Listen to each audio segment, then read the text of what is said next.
things for us, even here. All Scripture is inspired and profitable. So let's ask what lessons can we learn from concluding salutations? And let's say a word about Greek and whether or not knowing the original language Greek is important or not. Father, here is a text that you have inspired.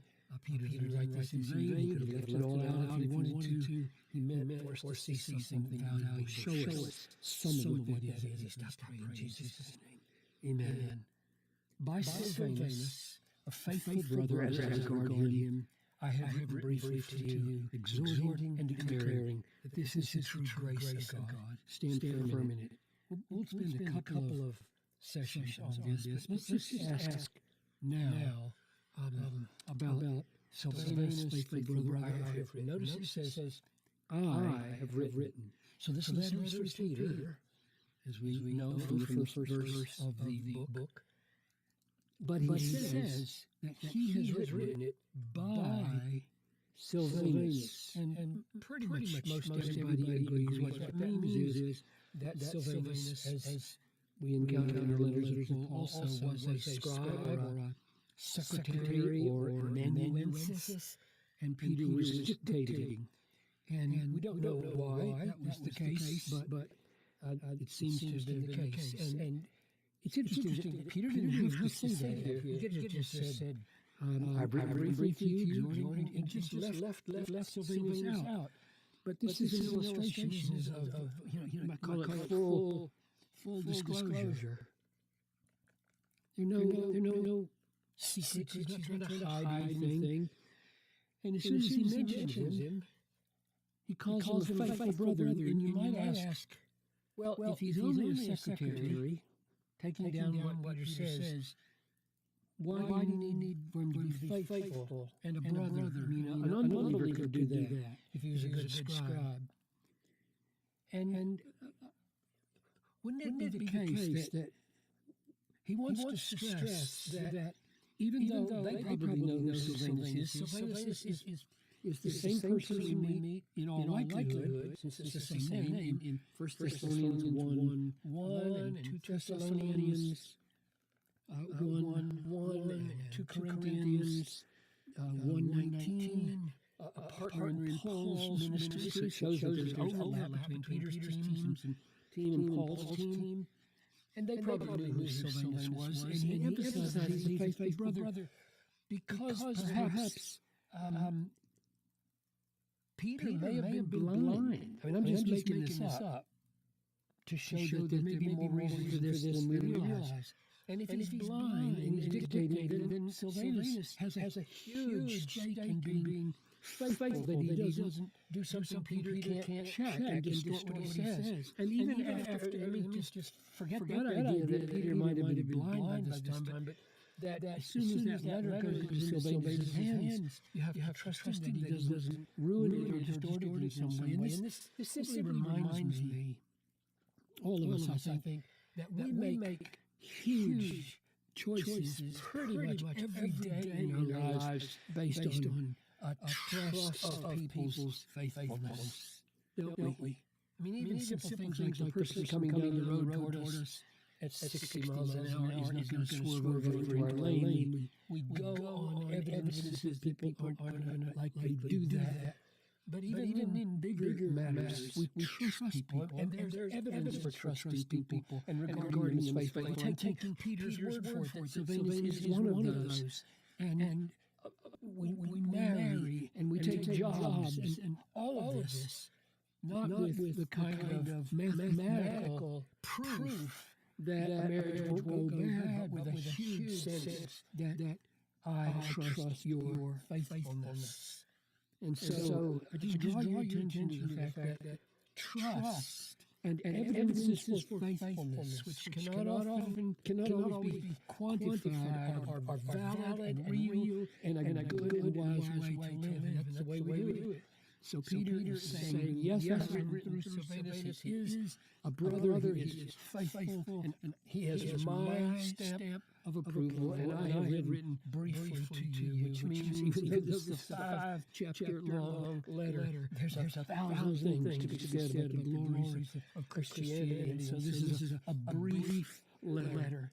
And then he says, interestingly, what I've written is an exhorting, and what I've written is a declaring.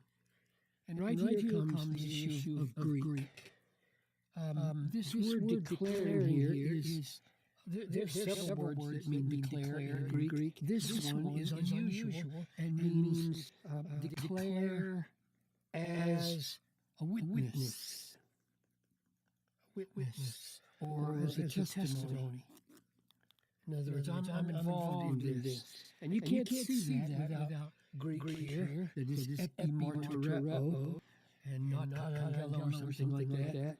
And I just want to say that in regard to this, nothing essential in the New Testament is going to be missed by not knowing Greek. Nobody should be discouraged that they can't find riches, thousands and thousands of riches in the New Testament, even though you don't know the original language.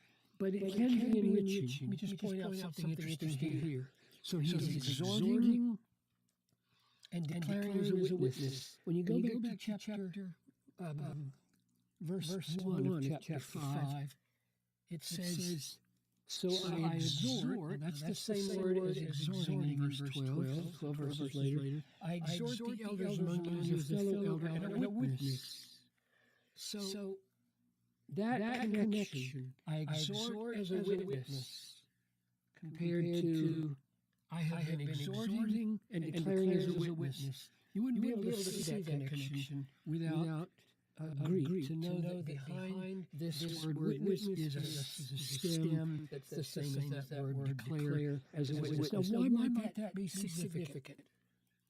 Well, because it seems like not only is this particular part right here of verse 1 a witness-like exhortation, but Peter now it appears is saying this whole letter has been like that.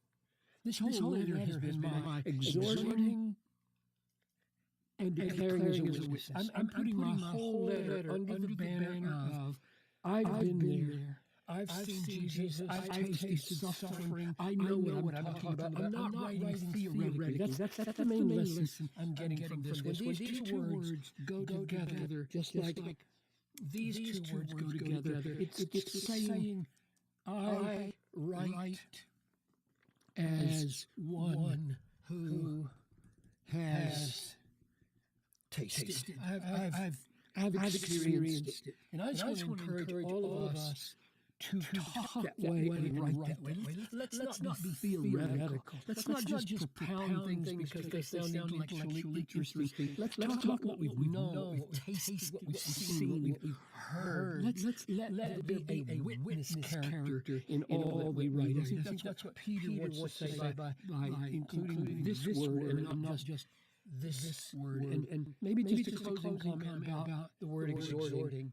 35 times there are imperatives in this letter. I think that's what exhorting means. And I just put a few of them here. Hopefully, be holy, conduct yourselves in fear, love each other, be subject to the institutional authorities, honor everyone, keep your tongue from evil, honor Christ is holy, be self-controlled and sober, rejoice, don't be surprised at the fiery trial, entrust yourself to God, clothe yourselves with humility, resist the devil, stand in grace, greet one another with a kiss. That's what Peter means when he says, I've been exhorting you. Yes, you have.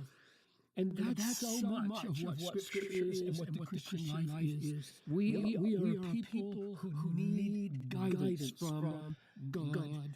And so Peter sees the whole letter as a personal expression of what he has tasted and seen in relation to the Lord Jesus. And he sees the whole letter as instructive guidance. And so let's receive it that way and let's pass it along that way.